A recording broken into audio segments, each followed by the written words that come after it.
So, yung nga po yun, mga kapatid, hindi ho natin maaari kasing lubayan ng ganun-ganun na lang po itong isyong ito. Ang importante lang, meron din pong bago sa mga pangyayaring ito. Bago po sa usapin ng mga actual na balita na nanggagaling po sa mga sources and yung pong ating pong pag-aanalisa sa mga isyong ito and yung mga posibleng nga pong solusyon dito po sa problema po na ating kinakaharap. Kahapon po nabanggit ko na po sa mga nagtatanong, may pag-asa pa ba ang bayan?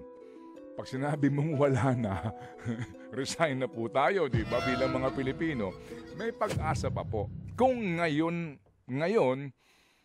hindi na ho natin palalampasin ito. Kasi nga po, tama na po. Sobra na, di ba?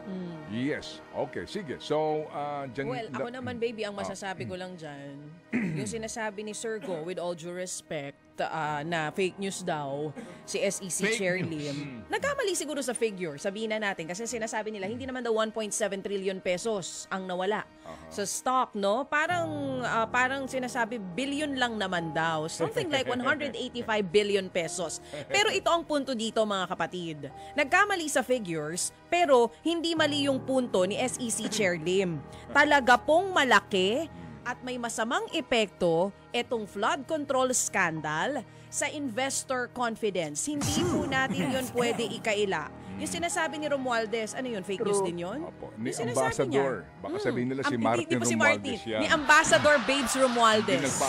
Hindi nagbibigay ng interview. Yung sinasabi ni Ambassador Babes Romualdez fake news din to? Yun na nga yung sinasabi niya. Natanong siya kung anong epekto nung korupsyon dito sa Pilipinas. Ang sagot niya, and I quote, definitely, alam mo, malaking epekto sa atin yan.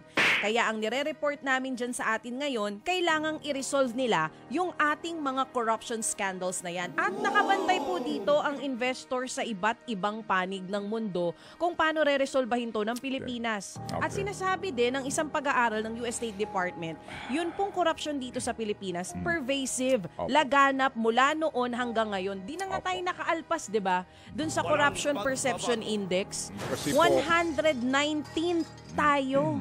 Out of 180 countries. Kasi po, bilang isang bansa, for us to be able to solve the problem, we have first to accept the fact that we have a problem.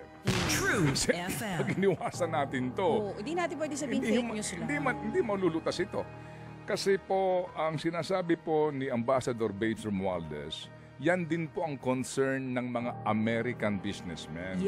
Ngayon, ito pong si Mr. Go, I mean with all due respect po sa inyo, sir, ano po? Opo, sinasabi nyo, nagkamali yung SEC chairman, nagbase siya sa fake news. At tinatama niya ito. Okay, sige po. So, humingi din po ng paumanhin yung SEC chairman. Okay, pero sir, wag ho kayo magpaka-fake sa katotohanan. Please, close your mouth, open your eyes, and open your ears. Sa totoo lang, sinasabi po ninyo, hindi, we have, the fundamentals are strong, our investors are coming. Hindi mo yung quote sa kanya, sir, yan ang fake. With all due respect. Kasi, sinasabi nga ni Ginoong Romualdez, and, hello sir, ang mga negosyante ngayon, siguro kapag kaharap kayo, hindi nagsasabi kasi, di ba, alam niyo na ibig ko sabihin, pero ang sinasabi po nila, ang hirap magnegosyo sa bayan na ito. Kahapon lang, ito, nag-text sa akin ng isa. Opo, kasi meron din siyang tinatanong. Ang sabi niya rito, it's so hard to be a businessman in this country, always at the mercy of those in position. May sinasabi siya taga-BIR dito. Opo, I've been telling my children to find opportunities elsewhere. I am sure hindi nila kakayanin ang gantong culture. Ito po yung negosyante. Sabihin ko na lang, nagtatayo sila ng mga billboards. Okay, malaking industriya ngayon yan. Diyos ko po, sabi niya, yung barangay na lang, nakukunan mo ng barangay permit. Yung barangay chairman daw, nakikipag-profit sharing sa kanya. Sabi, anong profit sharing? Kumbaga, kung ano yung monthly rentals doon, humihingi ng komisyon. Sabi niya, hindi naman pwede yan, boss. Magkano Sino ba yan? gusto mo? O, di ba? nagkatawaran 300,000. Grabe. Sabi ko, ba't mo naman binigay? Hindi ka nagreklamo. Kasi pag hindi ko binigay yon, nakatayo ako nang hindi ko nilalagyan yon, sila ang sisira sa billboard ko eh. Taga doon sila eh. Siyempre, ang negosyante po, hanggat kaya pang tiisin, titiisin yan. Ganon sila ang kanilang kultura eh.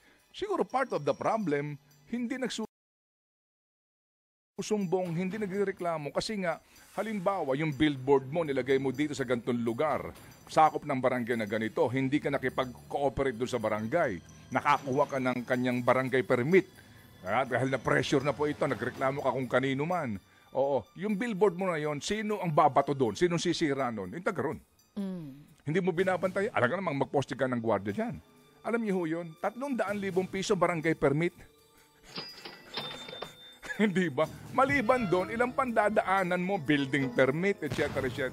Sa ganun pa lang pong negosyo, di ba? Kaya magpakatotoo po tayo dito sa isyong ito. Mahirap po kapag fake ang pananaw mo sa buhay, with all due respect, di ba?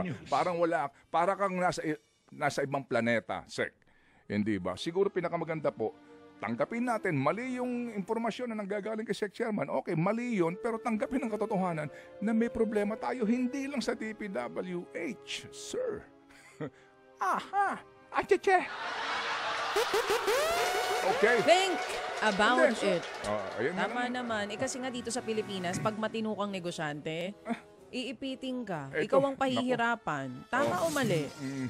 Yung maliit na sari-sari store nga, di ba? Magkanong permit para dyan? Hindi ka naman kikita ng Building 2,000 sa permit isang, na lang. di ba, sa isang buwan. Magtatayo ka lang, ng Sari-sari store nga. Hindi, ito. Sa mga Okay. sa mga May bahay nyo. ka. Sa bahay nyo. may bahay ka, may Oo. gusto mong i-renovate. Yan. Subdivision. Oo. Hingi ka ng building permit sa City Hall. Oo, renovate lang yan, ha? Oo. Oo. Good morning, Bert Apostol. Sige. Okay. Panginoon Diyos. Di Diba? ba? Iniinot-inot nila yung paghingi sa'yo ng requirements. Oo. Para ba sabihin mo, may mali ba? Sabihin mo na kaagad. Hindi, palilipasan mo na 1 linggo. Pagbalik mo doon, may mali. Ikaw naman. Ba't nandito kami, hindi mo sinabi mali pala to? And, Talaga bang nagpaparamdam kung medyo galit ka na at alam nila na magsusumbong ka na, tsaka doon nila ilalabas. anak kayo ng... Hoy! Oo, kalmahan nyo lang mga kapatid. Pero tama. Ano siya, medyo... Itong negosyanteng ito, retired na. Mga anak niya na yung nagmamanage. No? Ang tatanong lang siya itong ang pangyayaring ito. At nabanggit nga niya na nakaka-depress itong mga balitang ito. Pero sabi ko sa kanya, alam nga namang, pag-uusapan natin? Meron tayong pag-uusapan tungkol sa presyo ng gulay, supply ng ganire, bigas, itong supply ng Noche Buena items, kung ano-ano pa. But ito talaga kasi ang main issue ngayon.